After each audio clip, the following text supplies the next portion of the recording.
This podcast is sponsored by nobody. Hey dudes, welcome to Splat from the Past, the only 80s themed horror sci-fi show where things can get totally radical. Now today I will be welcoming the gorgeous, the talented Deborah Pratt. Deborah, of course, is one of the writer, producer, creators of the classic sci-fi series Quantum Leap. But before that, she was Dean Martin Gold Digger Dancer. She was on the classic sitcoms Happy Days, Give Me a Break, the classic sci-fi movie Spacehunter Adventures in the Forbidden Zone, celebrating its 40th anniversary. And she is also a celebrated author. And it's going to be a really nice, eclectic conversation today, and I cannot just wait. Everybody's up in arms about the death of Adam Rich from Eight is Enough. I was never a huge fan of that show, but it is a sad tragedy that he passed away so young as he did. So rest in peace, Adam Rich. Life is too short, everybody. We got to just be nice to each other and take care of ourselves. It is so awful what had happened. So yeah, here is my interview with Deborah Pratt. Hey Deborah, welcome to the show. How are you today? I'm excellent, thank you. It's a rainy day in California, so I'm doing great. We need the rain. Absolutely, yes. That's all we've had up here for the last 2 weeks is rain. Yeah, you guys, I think, are going to get the brunt of this storm, huh? Is that what I heard? Unfortunately, yeah, we get pretty bad storm up here. But this is such a great honor. Thank you for taking the time today. Oh, my pleasure. So, going back in time, did you gravitate toward acting early on in your childhood? Not in my childhood. I grew up in Chicago, so there wasn't an opportunity for it until I got into high school. But I think my early performances were singing in grammar school, and I kind of didn't know I had an unusual voice. I had a pretty wide range, even in the fourth grade, and I think my mother said she was shocked when she came to the Christmas show and saw I had a solo. And that was kind of my entree into performing before an audience, and I guess I liked it. And I remember singing in classes a couple of times, Yeah. And then in high school, I went to an all-girls high school called the Academy of Our Lady School for Girls in Chicago. And I took some voice lessons and really expanded on that, and took a few dance lessons. And then there was an English teacher who kind of became the drama coach. I wasn't involved in the drama section because, my parents were professionals. My father was a banker, my mother a psychologist. So it was just not part of the conversation in our world. You were going to grow up and be a professional something. Yeah. Then I started auditioning in high school for plays and kept getting the lead. I think my first lead was Tea House of the August Moon, and then I went to a summer program for the junior college, Fenger Junior College, and did Marat Sade and played Charlotte Corday. And another play, Dark of the Moon. And that's where the bug kind of bit me. And so when I went off to college, I was going to get my degree in psychology and got a work-study program at the Loretta Hilton, which is the St. Louis Conservatory. And I ended up taking dance classes and found out I could really dance, and continued voice lessons while I was getting kind of a double major. I got into the conservatory, and what else happened? Oh, and it's weird now, all these years later, it may be kind of bending back the I wrote my first play there. I directed my first play there. And right now I'm finishing up a play that might workshop at the St. Louis Repertory, which is at the school I graduated from. Oh, nice. Nice. Yeah, before it goes to London. So I'm very excited about that. That is pretty exciting. Nice. So were you on the trajectory of being a psychologist at that point?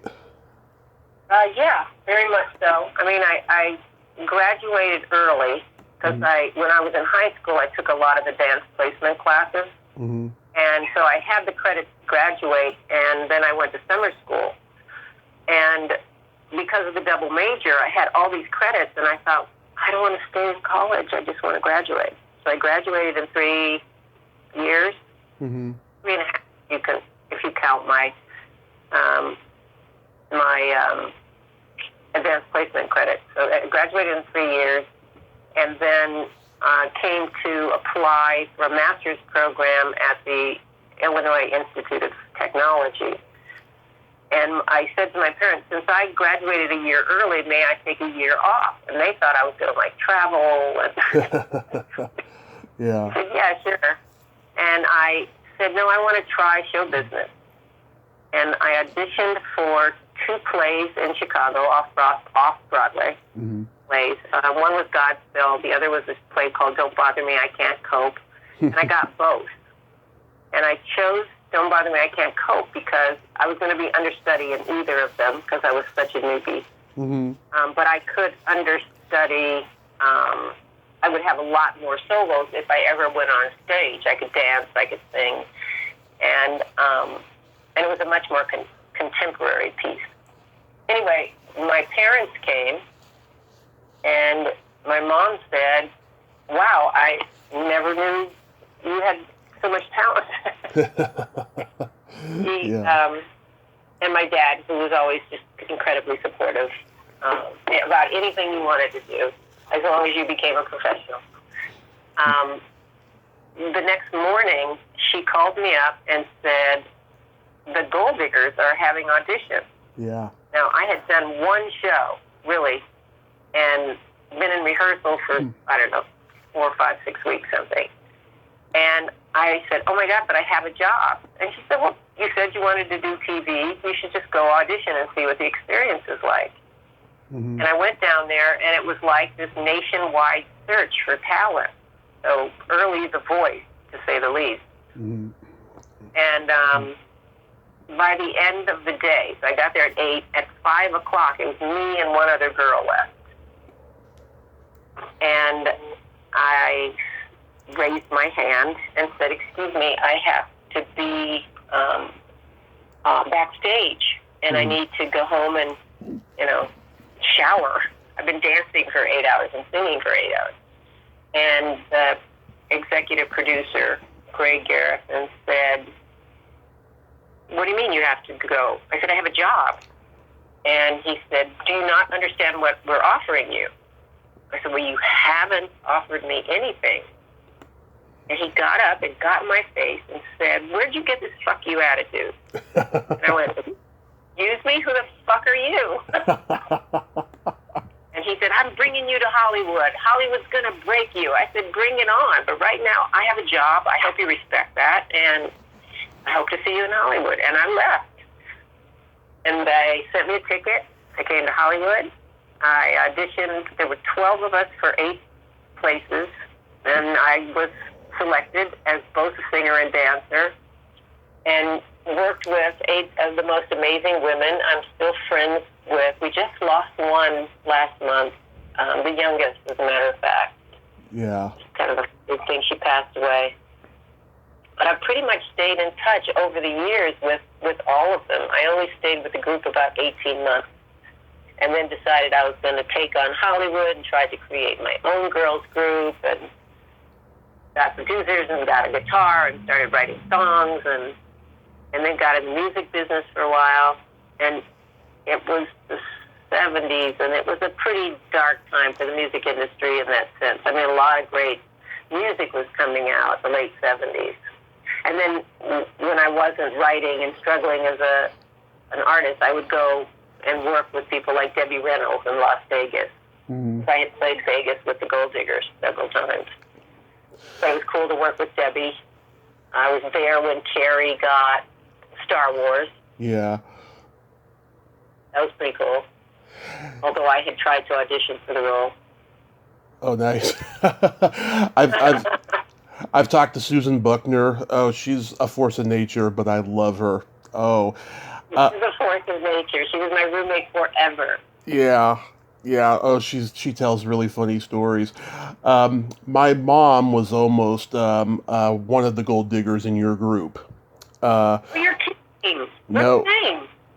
her name's Donna Thorne. She graduated from high school and got a scholarship to UCLA in dancing, and part of it was an audition for Dean Martin's Gold Digger Dancers, and my grandmother wouldn't let her go. My grandmother was a very overbearing Italian woman, and my mom never got to go, and she still is in pain over that to this day. Oh. Yeah. What year would she have auditioned? It would have been 1972. Yeah, that would have been the one. Yeah. Oh, man.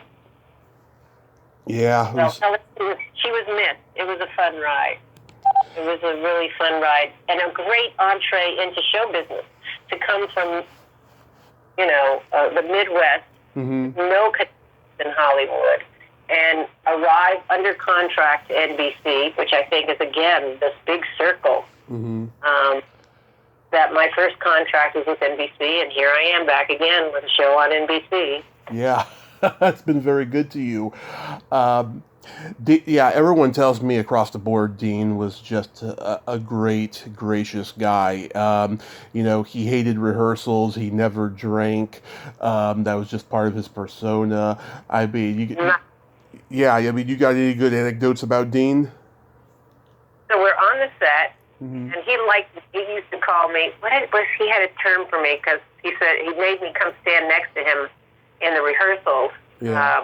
Who was the big conductor at the time, who I really loved. But to stand in front of a 40-piece orchestra on a soundstage is like anything else. And the riffer, because I could riff. Like I had a little bit of soul. And he said, you stand next to me. So I was standing next to him, and we had a sketch that we were supposed to do, and they bring him out this big 8-ounce glass of ice and water. And I'm about to sing, and I said, can I have a sip of your water? And he looks at me and goes, sure. It was freaking straight gin at 8 o'clock in the morning. And I looked at him, and he went, it warms the vocal cords. So, yeah. That was a real wake-up call. Yeah, I went on YouTube and saw you do a sketch with Dean where he's a doctor and you're telling him that you make love to your husband's twin and that you want a divorce. Yes. Oh, my God, yes, that still is floating around. I think that's the only thing. Patty, one of the other girls from the group, I think got most of our performances. The dance numbers, the song, the singing numbers. There's another one of us doing from the show Cabaret. I opened that number, and I swear to you, in the first time we did it in Vegas, I had a complete out-of-body experience where I came out on stage, dragging my chair in my little corset and stockings and whatnot, and I opened my mouth to sing, and all of a sudden, I was standing in the back of the theater watching me perform. It was so trippy, but I had no fear whatsoever because I wasn't there. Whoever was there. That's so cool. Yeah, and you were there like around the time he started doing the roasts, right? Yes, we did a couple of roasts with him. Yeah. Just basically, we sat in the audience. They just made us work overtime, and probably didn't pay us, but yeah. That's so awesome. You studied improv with Harvey Limbeck, right? I did. What a treat that was. Yeah, my friend Lori Jacobson was in your class, and she just told me, she said, you are gorgeous both inside and out. Oh, please tell him I said hi. I will. Yes. Ditto back. Yeah, she's been a very good friend to me since I started, or around the time I started, and she's just an awesome, awesome person. So, getting into TV film credits, you guest starred on a classic episode of Happy Days, Fonzie Meets Cat. How did that role come about? Um, Harvey brought in some producers Mm-hmm. and asked us to create a character. And so I created this war baby, a black British girl who a black man come from the United States and made love to a British woman and had this child. Mm-hmm. And I guess I was supposed to be 16 or 17 or whatever when I was being sent to live with my father in Cleveland. Is that where Happy Days took place? I think it was in Cleveland. I think so too, but it's been a long time. Anyway, so I did this British girl, and I brought in a little bit of McCockney. I brought in the Beatles. Yeah. And I was going to bring them to America, and I was funny, and they liked me, and then suddenly I got this audition for Happy Days, for this adventure martial arts expert. And I came in and said, look, I'm a dancer, so anything you need to teach me, I can learn. And I get on the show, and I'll never forget, Gary said, you're really beautiful, but give her bigger tits. And they gave me this bra that I swear were double D's. I said, how do you fight in these guys, really, realistically? I did the show. I had a great time. Apparently, it was the highest-rated Happy Days ever. Wow. And so they gave me a contract to do a spin-off. And they had done Mork and Mindy, and they had done Laverne and Shirley. Out of the Blue. Yeah. I'm trying to think of the other one. Out of the Blue with Jimmy Brogan. No, that's not the one I was thinking of. Ralph Macchio's. Ralph Macchio.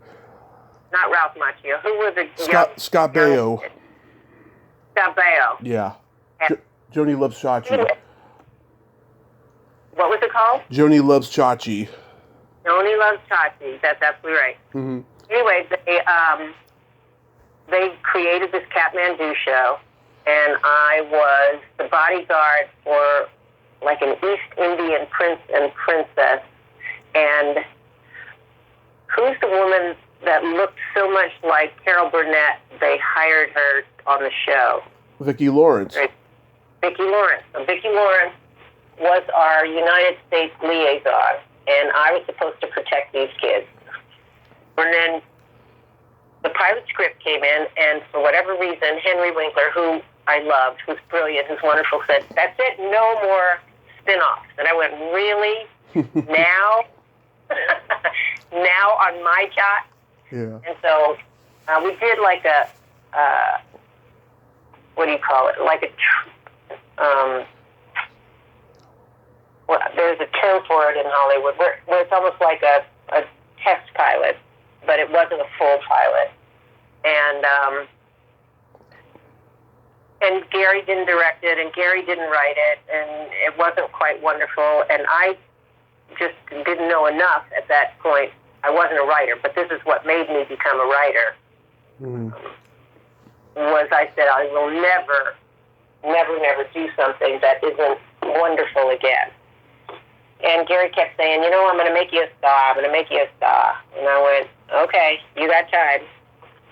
And it kind of never happened. And then he went off and he was off in Broadway doing The Roast as a Broadway show, and it didn't do well. And then he came back and lost all his shows and told me a great story. He said that, he lost his house, he lost everything. And he went into the Little Brown Church in the Valley, and he said, I just had all these bills in my pocket. I was like crazy in debt. And I get home, and I get a call from this guy, and he says, I got this picture I want you to do. Come meet me at this beach. Mm-hmm. And he goes, fine. And he says, I got to the beach, and it was a nude beach. You had to take your clothes off. And he said, for 1 minute, I said, I'm going home. And then he thought, no, I can't. I need this job.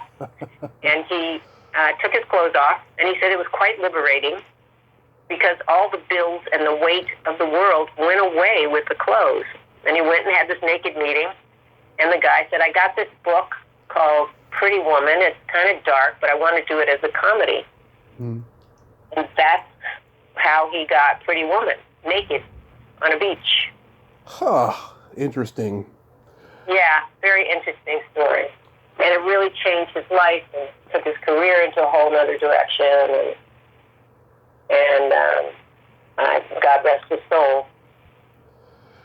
Yeah, I got to interview Marion Ross a few years ago. What a sweet lady. She called me back 2 hours later to tell me that I was a gentleman and that she had just a fun time. And people have done that with me before, but never like that. And I wish I had that recorded. It was so awesome. Oh, I bet. Yeah, she was a pleasure. I actually did a interview show with her for a Happy Days anniversary. And I think it was just she and I. On the show, whatever reason, very small. And she and I laughed and just had a great time. And I was glad because I don't think I had any scenes with her on the show when I did Happy Days. But, I certainly met her at the time. Yeah, Gary Marshall later directed you in Exit to Eden.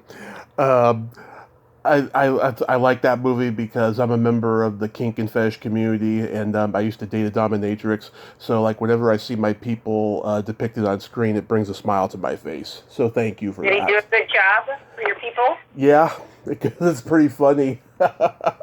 It's not the best movie, but it's pretty funny. Yeah, it was a pleasure to work with Dan Aykroyd and Rosie. Really. Yeah, I didn't scenes with Rosie. I just had 2 scenes with Dan, and I didn't get to go to Hawaii, but that was okay. I got to work with Gary, and that was a great gift. Mm-hmm. In 1981, you were in the football TV movie of the week, Grambling's White Tiger.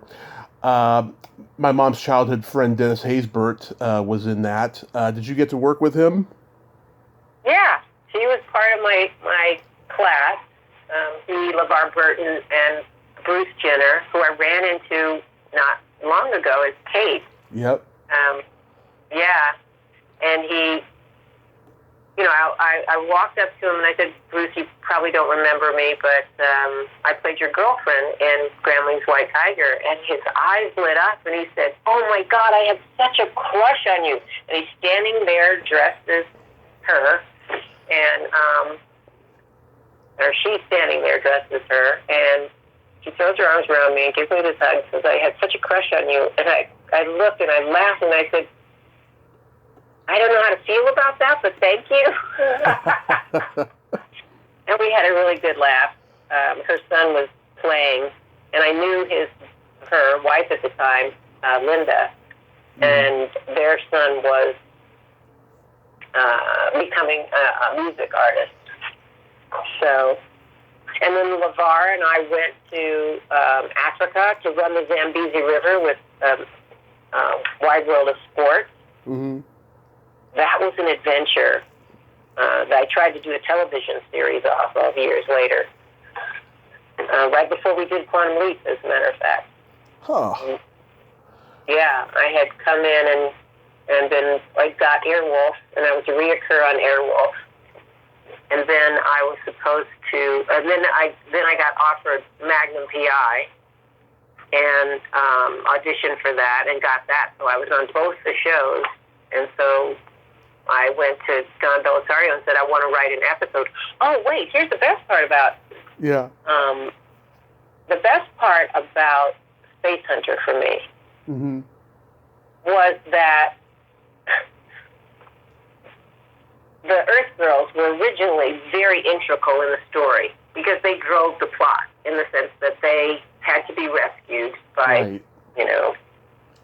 And we got there, and the writer, who was an editor from Canada, was too afraid to talk to the cast. All of a sudden, the studio sent out these giant 3D cameras. So now it's his first directing. It's a multi-million-dollar film, and he can't talk to the actors, and he's got to direct these monstrous 3D cameras. And so finally, Ivan Reitman comes out, sees that we're way behind schedule, and throws out the script, fires the director, hires a new director, and brings in a team of writers, like comedy productions do. Right. And they literally start sending pages out to the desert where we are. And I'm reading these pages, and hardly nowhere are the Earth Girls. And I'm going, oh my God, my wonderful role. I've been fighting to try and do science fiction since I got to Hollywood. As a matter of fact, my first show, it was a live show called The Starlet. 6 women, and they followed us around, and we got to go and interview like heads of studios and 40 stars and stuff like that. And my interview was with Peter Guber. And at that time, I tried to pitch him an idea that later became my book called Vision Quest. Yeah. And I pitched him. I started to pitch him, and he goes, stop, while we're waiting for the setup and the lighting. And he said, I just turned down George Lucas on this Star Wars thing. Everybody in town's turning him down. Science fiction is dead. Don't even try. Science fiction is dead. And so that's what started me trying to hunt down George Lucas and Star Wars. This was, 73. Yeah. And he was trying to set it up at that time. And then I remember calling a number. There was a little ad in the Variety, auditions for Princess Leia. And I called the number, and I swear to God, to this day, I got George Lucas on the phone. And I said, I want to audition. And he said, well, are you Irish? I said, well, as a matter of fact, I am Irish, but I'm black Irish. Yeah. He said, no, you have to be Irish. You have to be Irish. I went, okay, well, if you change your mind, let me know if I'm Irish enough. Never heard back from him. And then I was at the house, and Carrie got it. And I went, oh, my God, Carrie, you got Princess Leia. And she first said, oh, yes, well, science fiction is dead.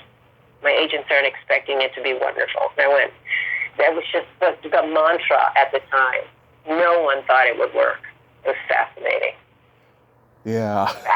That it changed television. It changed feature films forever. Yeah. And George became a gajillionaire because they didn't tie down the sequel or the merchandising. And now it's owned by Disney. After Disney bought Fox. Yeah, that's true. Yeah, and now there's the Star Wars station, Mandalorian, Boba Fett. What's the other one? Oh, Obi-Wan.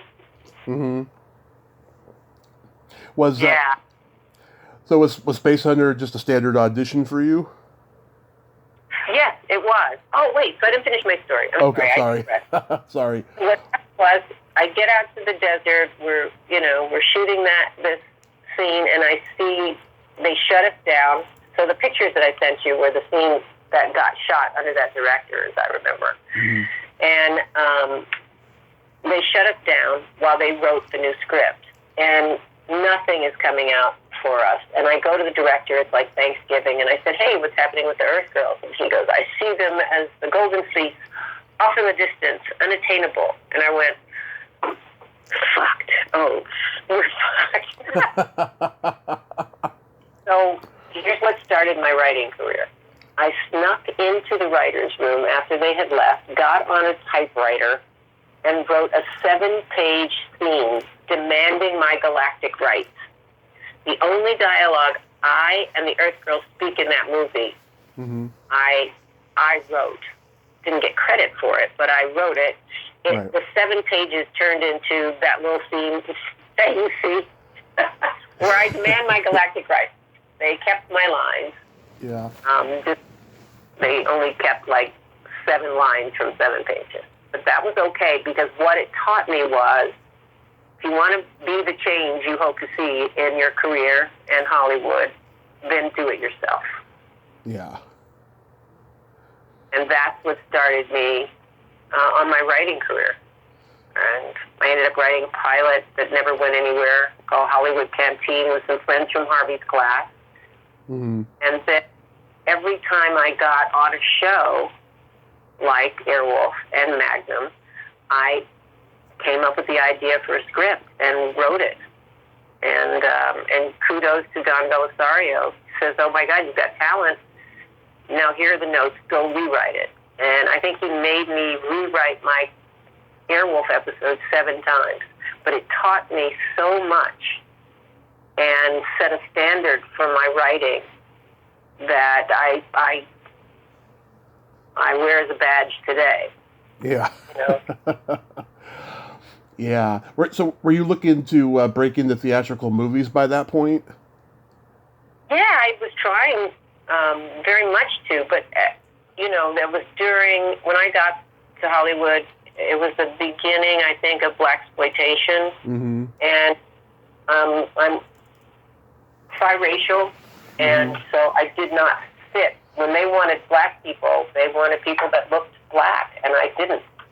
And I always would go up for, lead roles as either black or white, and then they found out I was this mixed race, and they just didn't know what to do with me, but they always gave me, like, the second banana, the best friend kind of job. I rarely got the lead role. I did a pilot for, I think, every network. Kathmandu was ABC, something for NBC, I don't remember, and then CBS, Gloria Gifford. Yeah, she's with me. She's with me. She and I co-starred in as the leads. And it was one of those weird things that the head of the network, what was his name, was just a racist. He was kind of a racist. And that CBS kind of reflects that. It's changing now, but it's, my God, 40 years later. Yeah. Years later. And I was blessed. I could work in the industry as a singer. I did a couple of albums with friends. I co-wrote some albums with Lonnie Jordan of War and Susan Buckner. Yep. And sang on them. And Lawrence Hilton Jacobs, I sang on his album. I wrote a song with, I can name his name, for the keyboard player from Chicago. Oh, is it Terry Hall? No. No. I'll look it up. But, I talked to Gloria a month ago, and she had brought up She's With Me. It was kind of like a Laverne and Shirley type show. It was more like My Sister. There was a play. And what was the play's name? Oh, gosh, I can't reach back that far. But it wasn't Laverne and Shirley in that sense, but it was 2 women leads, so I guess it was like Laverne and Shirley. Yeah. Robert Lamb. Robert Lamb, yep. Robert Lamb and I wrote a song, and then Bruce Broughton and I wrote some music. Andy Howe and I wrote some songs. I ended up taking my guitar and knocking on the door of A&M Records. Mm-hmm. They looked at me and went, "Okay, show us what you got." I played my songs, and they said, "Okay, we want you to meet Clive Davis," because I did have this, wild 3.5 octave range. And I had a meeting with Clive Davis, and I sat down and started to play my guitar, and I got to the end of my 3rd song, and he went, "Go on." And I went, "Oh, well, that's all I got so far." He said, "Well, go write some freaking songs and come back. You're good." Mm-hmm. And I went home for Christmas, and somebody stole my guitar. Oh, that's no good. Yeah. So I could have had a career. as a soloist. And then once Star was on, I put all my focus into acting, and that's when I got Gremlins White Tiger and Airwolf, and I guess it was, I had done Gremlins, but I got Airwolf, and then I got Magnum, and then I started writing for the shows, both shows. Mm-hmm. Were you in Michael Nesmith's Elephant Parts? I was the first music video ever made, and it won an Academy Award. Did you know that? Grammy. It won an Academy Award too. Oh, I didn't know that. Yeah, it was the first music video ever made. Yeah, first like long form VHS tape. Yeah. He was so nice. Mm-hmm. He told me how his mother invented whiteout. Yeah. He's a nice man. Yeah, and he had like a TV show spin-off of it. I've talked to people that were on it and stuff. I don't think the NBC was quite ready for something so subversive like that, you know? Yeah. Going back to Spacehunter, though, like, Peter Strauss, he was a TV star at the time. He had done Rich Man, Poor Man. He won the Emmy for the Jericho Mile. It's pretty mind-boggling that a TV star got cast in the lead in this, big studio sci-fi movie. What was he like to work with? He looked like Harrison Ford. Mm-hmm. In his days. He had that kind of look. He was professional. Mm-hmm. Didn't have a lot of scenes until the end of the movie with him. Yeah. And Molly was very young. But what he wasn't, and he knew it, he didn't have that kind of wry sense of humor that Ford had. Yeah. And I think that's what I think the film would have been much bigger had he been able to pull off. And I think the writing didn't necessarily have it, but there were some funny moments. Michael Ironside was very funny and very nice. That face he had. Oh my God, it must have been just hard not to laugh with him. Listen, my favorite line was, "I like her. I like her for the maid." I like that line too.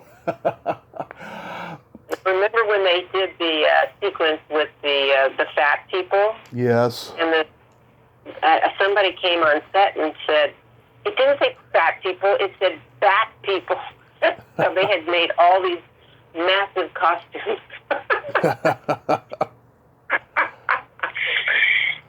Yeah. I get that. This came out, I think, the week of or the weekend before Return of the Jedi, so that's probably why it wasn't, a huge, monster hit, I was born 2 weeks later, so maybe you can blame me. You weren't around. We needed you. Yeah. To my understanding, there's a big following, and Ernie was wonderful. I'm so grateful to be with him. When we were starting to cast this show, I said, if you're going to do magic, it's got to be Ernie Hudson. And I just never shut up. And yeah, Molly Ringwald, she was yet to become the teen movie icon. She became a year later with 16 Candles. What was she like? And again, I didn't get to work with her, except for in the last scene. I remember giving her a gift because she was so young. This just really beautiful doll from Canada. Mm-hmm. And she was trying to be so grown up. Mm-hmm. And the note just said, "Don't let Hollywood make you grow up too fast." Oh. And because it's such a hard time on kids. And Dean Stockwell, I wrote an episode for Quantum Leap where I put Brian Belisario in at 4 years old. And Dean came on the set, and he had met her a couple of times. And he looked at her, and he looked at me, and he said, "Why is she here? Do you need the money?" Oh, my God. No. I just wanted her to see what, Mommy does. And he said, "Do not take away her childhood." And And he backed me up against the wall. He was furious. And I went, got it. And he would not leave her side. Mm-hmm. And then he told some stories of stuff that happened to him as a child actor, and it just broke my heart. And so when the show aired, I got all kinds of calls for her to do television, and I turned them all down. Mm-hmm. And then about 2 years later, I think her father put her in a show that we were doing called Tequila and Bonetti. And she was about 6. And I had moved to a new neighborhood, and the Olsen twins were across the street, and they were 6. Mm-hmm. And so Troy and the Olsens became best buddies. Mm-hmm. But their parents never said to us, we said, well, we were going to take Troy into a movie. I think it was, the biggest one was, I said, it's Troy's birthday, and we're going to go to Universal Studios tour. I have a private tram, and I'm taking 10 little girls with me. And they didn't say anything like, well, you may need a bodyguard for the girls. And we got there, and we stopped to eat, and all of a sudden I looked up, and we were surrounded by thousands of people. And I went, what is going on? Mm-hmm. And they didn't, encroach on us, but it was kind of scary because I just had never had to handle it and didn't know how to handle it. So Mm-hmm. I called Universal Security, and they said, can you help us get to our tram? And so we can continue our journey. And very, quietly and graciously, they just parted the crowd so we could get to where we were going. And I had no idea. Mm-hmm. They were as huge as they were. Sweetest little girls. And to this day, when I see them, they're women. I think Mary Kate, just got married.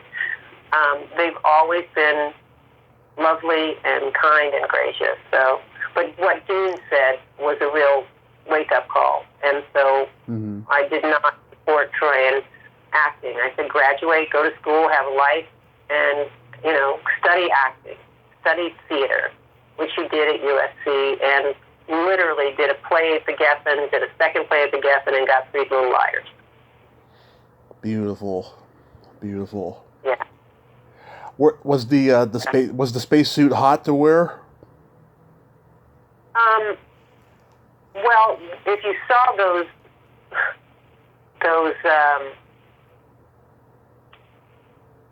I guess they were supposed to be our breathing.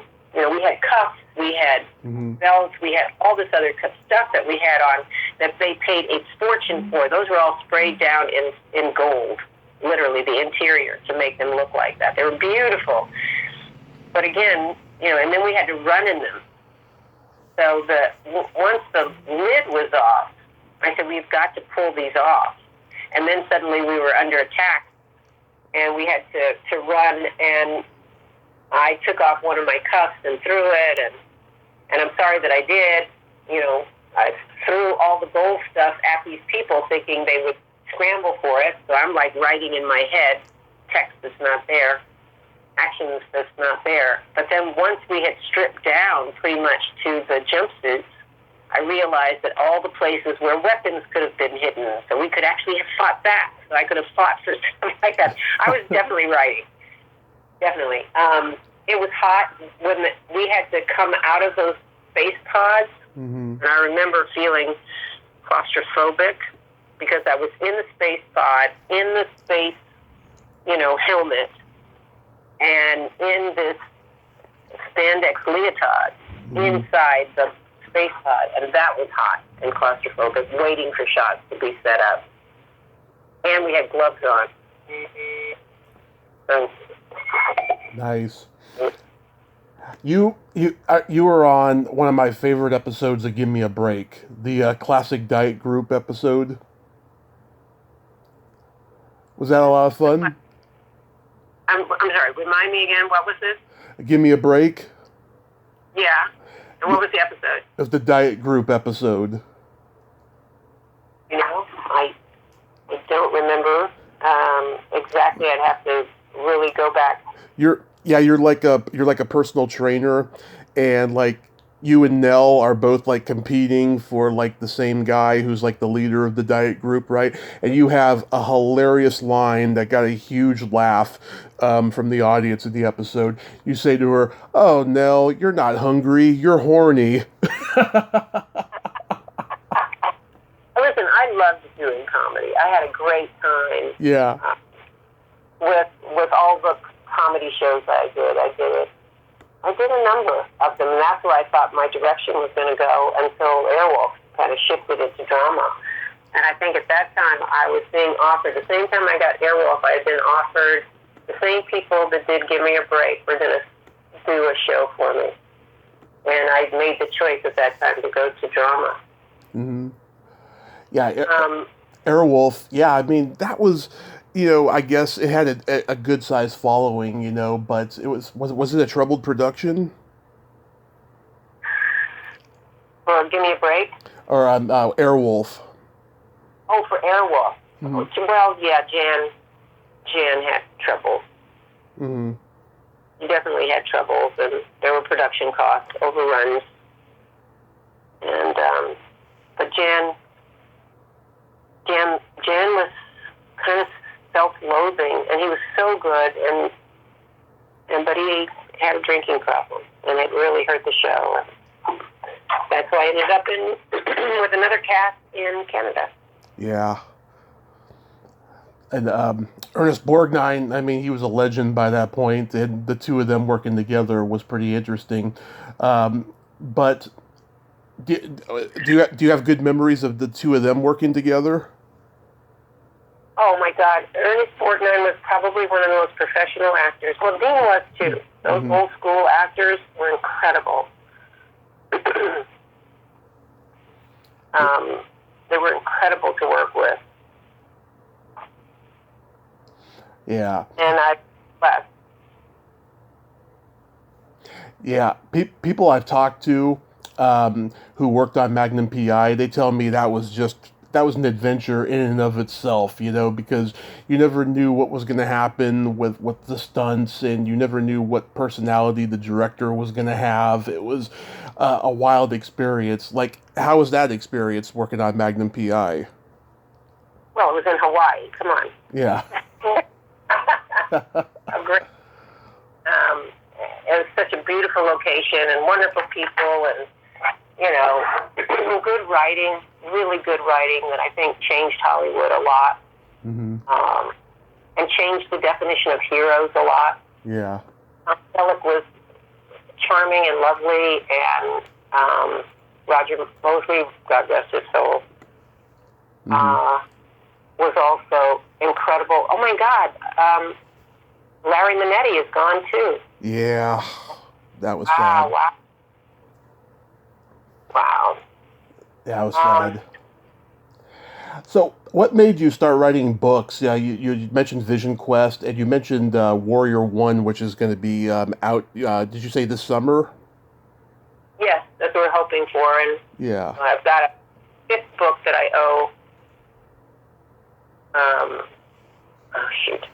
I have a fifth book that I owe the Vision Quest series, and there's probably a sixth. The Warrior One is a graphic novel that takes an Earth's not too distant future, and the world of the Vision Quest is Earth's not too distant future after the Great Quakes of 2029. So get ready, and we follow the lives of these young characters as they learn to survive. So in the world, in the future, Atlantis rises, which is actually called Atlantia.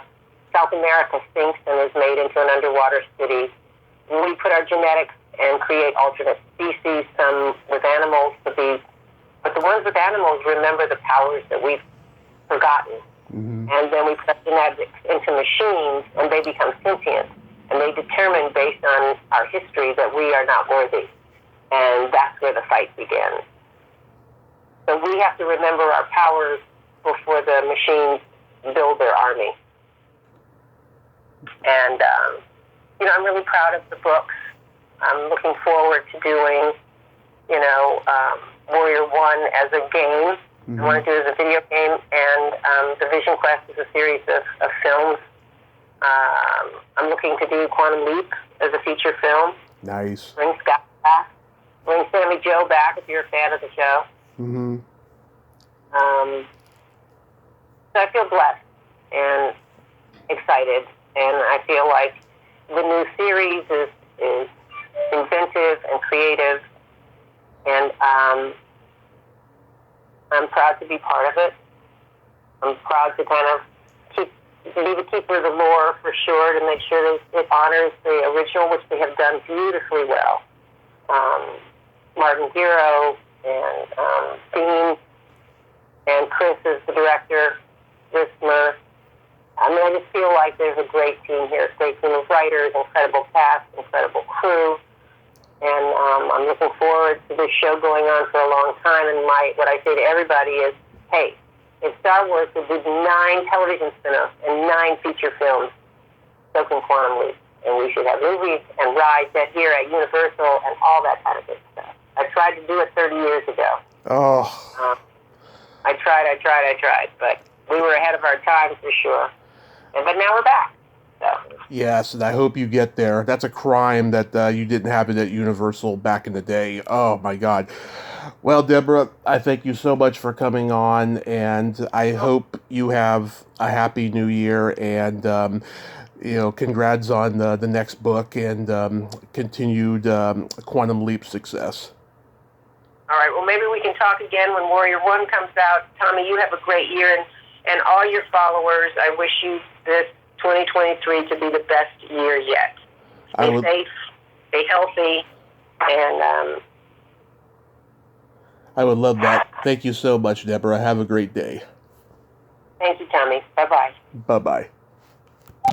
Well, there you have it. Deborah Pratt. Ain't she a sweetheart? Oh, what a nice lady, huh? I mean, Lori was right. She is gorgeous inside and out. I mean, I knew, the outside, but the inside too. She's a great lady, and I'm glad we got to talk today.